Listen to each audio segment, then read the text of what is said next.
kumusta kayo? Okay naman po. This Christmas season is special para sa inyo. Dahil bukas may magaganap na regalo sa inyo at regalo nyo sa inyong mga tagahanga. Talk about Queendom. Go ahead. Hindi namin po in-expect kasi parang bigla na lang na nabuo yung supporters ng Queendom. And sila talaga yung yung lagi sa studio, sumisigaw sila na, concert, concert! Di naman po namin in-expect na talagang magkakatotoo. And now it's here, bukas na. Marian, so it's December 2. Yeah. Go ahead, invite everybody. Yan na nga, mga kapuso. Bukas na, guys. This is it. Ito na talaga yung isa sa mga pangarap ko. It's super fulfilling para sa akin. Sobrang achievement. No? Like, for the first time, tsaka mga kasama ko pa sina Ate Rita.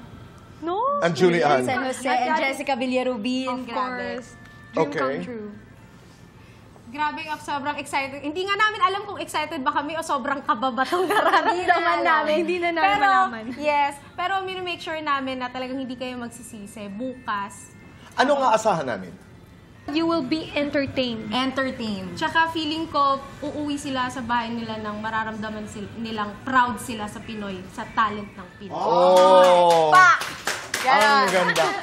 Kayo, you are on AOS. Yes, Di ba? Ang Queendom. Ang dami niyong nakakasamang mga singers. Of course, the one and the only Julian San Jose.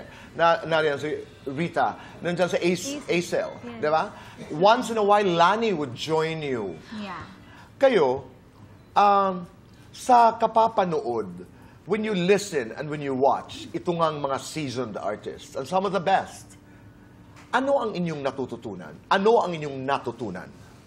Hannah? Ako, yung disiplina talaga, Tito Boy, and kung gaano nila kamahal yung craft nila, yung passion nila sa pagkanta. Dahil may term yung iba na parang ginagawa mo lang yan dahil lang naman porket trabaho mo, dahil kumikita ka dyan. Pero dito sa mga artistang to, sa mga singers na to, nakita ko talaga na hindi nila inisip na dahil kumikita ako dito, but dahil mahal nila. Mahal nila yung passion. I get it. Marian? Ako naman, Tito Boy, I grew up in a very conservative family. So, nung sumampa ako sa showbiz, medyo naiilang pa ako, nagiging anxious ako all the time.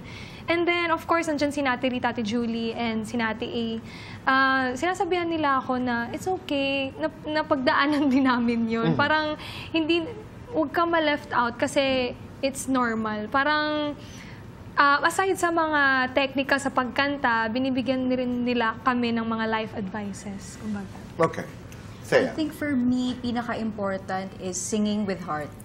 Na important yung birit, yung technical side. But yung pinakakalamot ng tandaan is when you're singing, na isipin mo, ano ba yung message nung kinakanta ko? Okay. Yun yung kailangan mong iparating dun sa audience.